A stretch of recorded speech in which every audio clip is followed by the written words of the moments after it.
waxaan joogaa santarka Laascaanood gobolka Korraxay dowladdeegaanka Soomaalida abashaana odayaashii deegaankaana waxaan ka cabanaynaa dhibaatooyin jidha oo iska soo noqonaysa oo iska soo doodan oo aan isleenahay haddana gaar bayn ku sitaanik madaxweynaha kililka Mustafa Cagjar madaxweynaha iyaga ha guuleysto waxaa socodsi uga nahay mabaadi'yo fara badan oo soo noqnoqday oo xal u weynay inuu nooga jawaabo kow shalay iyo dorhaad iyo tii ku horeysayba dadkii odayaashii iyo deegaankii iyo dalkiiba wala xaraasayaa sidee wax u jiraan madaxweyne ma saxaafadda miyaa xor ahayn ma ummadda Itoobiya ka duwanna madaxweyne taaniina nooga jawaabtid baan ka rabnaa kow laba waxaa nooga jawaabtaa madaxweynihii ka horeeyay oo magaciisa la jiray Cabdi Maxamed Cumar iyo adiga madaxweynaha iyaga Cagjar iyo dawladda iyo xukuumadda waxay isla qaadatay deegaameen cusub inaan la qaadin wax deegaameen cusub inaan la sameyn wixii sameeyeen way ku qasaareenba dawladda ka tilaabo qaaday media u dambeeyay kala sii wado niman kaliya hada magacooda Sheekh Ibrahim iyo niman kaliya Ismaaciil Qumcadle dhibaatadii ka soo gaadhay deegaameenta waa mid hadda dagaagka iyo baaba ay leeyihiin dadbajiif kala wada yihiin weey maxaa yeelay 120 barkadood iyo 360 guri dad laga dumiyay oo shacab ah oo hantidoodii dhulka lala simay dadkaas ku socoftan way adagta dadku kama xuma arintaas maxaa yeelay afsaadka kale oo ku jira iyo dhibaatooyinka kale oo ku jira oo dawladdu ka hortagaysa baa ka darnaa ku guuleysan madaxweynaha ku guuleysatay ku guuleyso waa lagu nabday waa lagu heshiiyay waa lagu istaagay wax dhib hada doolar kama jiraan dalka hawiya laga dumiyay baagara laga dumiyay marixaan baa laga dumiyay waxa laga dumiyay qolaan laga dumiyay lama arko ayuu asaas tahay deegaameenta noocaas waxa Korraxay Muusaqum Alla iyo Qurac Shiriya anagu meeshan isku haysanay oo dhiigga faraha badan madaxweyne ku daatay oo 150 qof ay ku dhimatay madaxweyne waxa loo deegaameenta looga dayay hadda Muusaqum Alla ay u dhisahayaan oo ciidamadu ugu dhowranayaan oo ugu waardiyeynayaan oo loo dhisahayo oo caalamka dawladda loogu mudahayo barkadaha iyaga iyo barkadahoodiba dhiigga faraha badan ku daatay waxa asaad oo ku dhacay arintaas waan ka yaaban madaxweynaha nooga jawaabtaan runaa ma deegaameenta hargaha laga jaray qof walba badeelkiisa iyo garweyntiisa uu saa'ul taagan wuxuu leeyahay barkada qodanna waa la fasaxay baa la leeyahay wariyaad ka maqasheen sootan qurax shirba aan taabanin madaxweynaha taa aan nooga jawaabtid baan naasiqayahan si degdeg ah nooga jawaabtid hadna deegaameenta la fasaxay annu kana goodla iyo qurax goodla iyo meesha magaceeda la dhaho iyo balwariyan ka qodanna baraago ayuu meesha doonaan ka deegaamada dawladda hargaha ka jadhana waaday jaamaha biyagal kalena kaga hormarinay annu ka cabashaana dawlad iyo dawlad la'aan waa abaar iyo dug hawaan min dad wax garanaya odayaal islaam ah ashaadataana dawlad la'aan iyo dawladu waa abaar iyo aaran waa cadaab iyo janno kale tubaa leeyahay karaa meel isku soo karaa barwaaqadaas iyo aarankaas iyo doogaas iyo waxaas ilaahay noo bixiyo raxmaada iyo abaar shalay oo dad ku baqbaqtinay dunida baaba'ay meel isku soo karaa madaxweyne waan garanaynaa dawlad la'aan waa abaar weey dawladna waa doog iyo janno weey waan garanaynaa madaxweyne yar abaar baan taaganahay in la rabnaa oo doogga nala geeyo oo madaxweyne qof aad nagu haleysid iyo dal aad nagu haleysid degmo aad nagu haleysid midna ma hayno waa midda labaad madaxweyne qurac ciyaar nagu ma ahan qurac ciyaar nagu ma ahan madaxweyne qurac shir ragayga ku dhamaaday maalkayga ku dhamaaday annaka deganin anigan ku hadlahaya shilaabaan ku dhasho ilaahay og yahay shilaabaan ku dhashay kaliya wuxuu ka cabahay la sheegay dekada dhaxdhaxays liyaada bahgari iyo Muusaqum Alla hadda dhaxdhaxays oo ah caawana qurac shir oo meeshii ugu dambeysay meel aan dago oo Muusaqum Alla ay nagu qabsadeen oo barkadaha aan ka wada qodanay barkadaha aan ka qodanay ay nagu haystaan in haddana loo ayaka oo waxba ka fahmi weyno الدولة دي مدح نوق قلنا يعني شلاب وقاضون مدحوين وشلاب أنا قلت سبحان مغلى شري شلابه حاسب ما هنا حبيب مدق المغلى شري شلابه وين لا هدي الدولة دي من نجار كنتي الدولة دي من تلك من نجار رابتي وين لدكتي مدحوين الشلاب مال ما أهن وصوم على وين لدقي وين فوقي تلك الدولة دي من نجار كاني أدوك نقول مدحوين ما نقول أورن أجاس طلوات فيسي شراب السفيه قلت أقرها بحاجة دقمة شراب السفيه أنا كعوشان دولة الدولة الآن وأبار يدوب أوان منهم تروح قرنية أضياء إسلام أشهادتنا دولة الآن الدولة وأبار يآن وعذاب يشن وكله تبع عليه كرا ميال تقسم كرا بواقعاس يآن كاس يدوب كاس يوحاس لا هاي نوبحي الرحمة يا أبار صلاة أقعد كوب بختنا الدنيا البابا يتمال فوز من كلاه مدحوين وان قرننا دولة الآن وأباروي دولة نوى دوق يتشنوي وان قرننا مدحوين وير أبار بان تاجرنا إن رشان رمنا دوق نلقيه ومدحوين قف نوجه اللي سد يدل نوجه اللي سد ما نوجه اللي سد منا ما هنا وحال تسكود قدر يا كليه مدحوين dadka maxaabiista kuwa hore iyo kuwa dambaba madaxweyne waxa ma qabaan iska soo sidaa madaxweyne aashan kaaga inoo soo sidaa wax noo qabo madaxweyne naga bedel shilaabo intaad shilaabo ayna xukunto degmada noo tahay oo shilaaban hor taagan tahay inaan dawlad ama raacana ama dad kala raacana ama ummad aan noqono nala kagama yaabo santuuq fulan baa shilaabo ku jira daalna keena wax fulan bay naga dhigtay madaxweyne shilaabo naga qabo وأستكان كنهاي مالك وحان كنهاي دعوان كنهاي أنا وحال إلى جمال عبد القادر يقول البلال حالكم قاعد على كذي وحان كل شيء توبيا ماشي اللي هذا وغيرته كسر قلب غلطات أنا سألك وحان كبرتي تلك توبيا دوسيها دوسد حد دوسرة أوكي يقولي بس شقين كلو دول وحان لقينا هذا الرسالة وحان قال لي ما ندويته أنا واه dadka degan la saacad ee 5 qabalaha hoosada waxaan ka cabanay cabashooyinka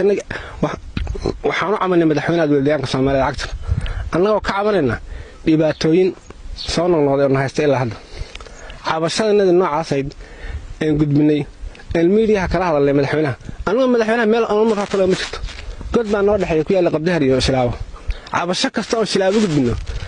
godkaas baa lagu ridaa u dhaxay qabdahar ka sokeeya ما بقول تبغى ميريها كعبنا وانا سرعي انا كعبنا تفكير كتابي انا قاحيه قلب كيس ديبلاتناد فرق سكوبات كيس لباد كيس دحا عيد انا قلنا صح برت حبشي نوعاس ان كعبني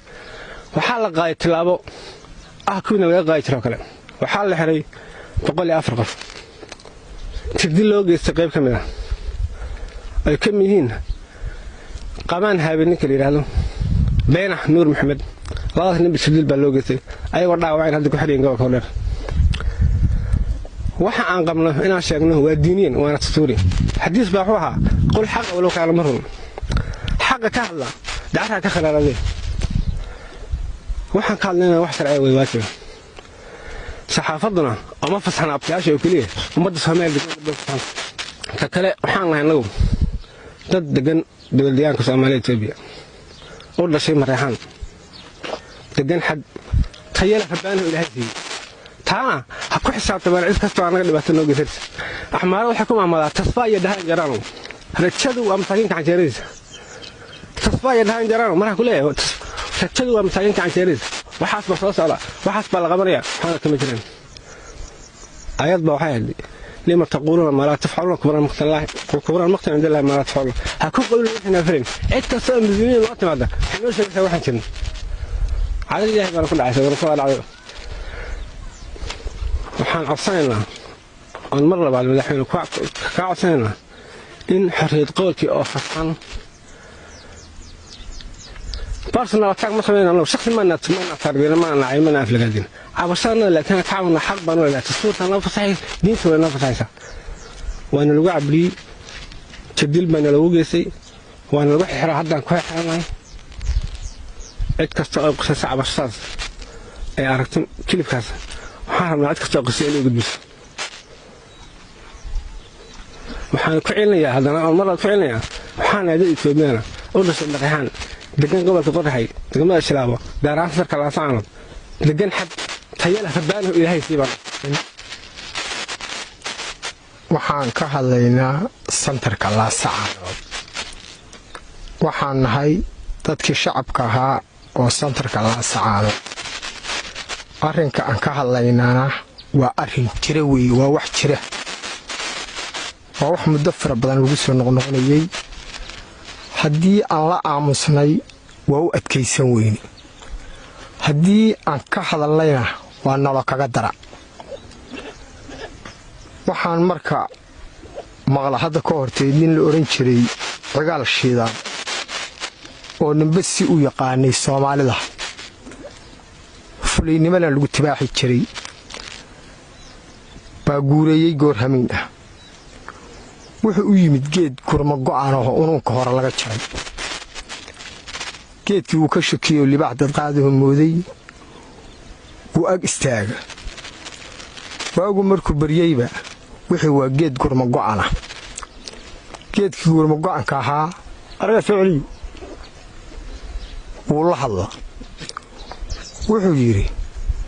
ma waxaan ku mooda waxaan noqotay waxaan kaa yeeli doono waxaan ku mooda geed waxaan ku mooday biyo bahal waxaadse noqotay geed waxaan kaa yeeli doono meeshaba kuma ooli doontidoo salkaan kaa goynta mar dhow saaf soo qaato taas waxaan u soo qaata dowlad deegaanka waxaan u haysanay dowladdayadii waxayse hadda noola muuqataa ogaadeen waxaan yeeli doonno na annagkayna qusaysaa haddii madaxweynaha iyo dowlad deegaanka iyo dadka mas-uuliyadda ka ah dowlad deegaanka ay cabashadayada iyo dhibkayaga iyo fargelin la'aantayada iyo caburka nala ku hayo haddii la soo faragelin waayo wixii aan yeeli lahayn waa meeshii cigaal shidaad ka yidhi saaf baan soo qaadanoo salkaa kaa goynaya waa ay tahay sababtu waxaa la bannaystay dhiiggayagii waxaa la bannaystay dhulkayagii waxaa la bannaystay dhacayaga waxaana aad hadda cabashadayada u siita dadka waa la xiraa wax sharciga ka weyn ma lahan haddii qofka sharcigan inta loo mara la xiro la yaab ma leh waayo dee xarigu waa wax nidaam ah oo nidaam loo maru leeyahy laakiinse dadka in la iska xiro oo la iska dilo oo la iska dhaco oo deegaan la yaqaanay oo ka'ab la yaqaanay dad kale iyo qabaa'il kale inta lagu soo raro la yidhaahda binaysta annakiina nala gardaduubo oo haddaan miidiyaha dabcana inaan ka hadalnana la yidhaahdo eega kada waa nili kaxayn haddii aan aamusannahayna saa nooloo geliyo inaan saafafkayaga qaadanno oo wixii aan yeeli lahaa aan yeelno waa ku qasbanna intaas waa intaa in kale waa ku darayaa waxaan Soomaali ka dhicin oo aan daarood ka dhicin oo aan Itoobiya ka dhicin marka hadda deegaan aan ka hadlayo oo deegaanka hadda Qoraxay oo annaka iyo Kumcadle aan wada deganahay ama Makaahil ka dhacay baa jira maxay yihiin waxay yihiin raashin la rarto xoolo la qadimaysto oo sharciyada diinta islaamkuna aysan ogolayn sharciga dawligaana uusan ogolayn fadhi garaale arqaruuf qoolax Laascaanood mar ma ahan laba ma ahan saddex ma ahan waa waxaan dhicin waa waxaan nasabtinimada ogolayn waa waxaan sharafta ogolayn waa waxaan sharciyada islaamka ogolayn waa waxaan dhalashada ogolayn waxyaalaha Kumcadle shacabkooda ku kacayo waa waxaan la aqbali doon waxaana annaka noolo banaystay oo nolo soo maraa waa ciidamada dawlad deegaanka way tahay sababtu dalka ayaga jooga ayaga dawlad ah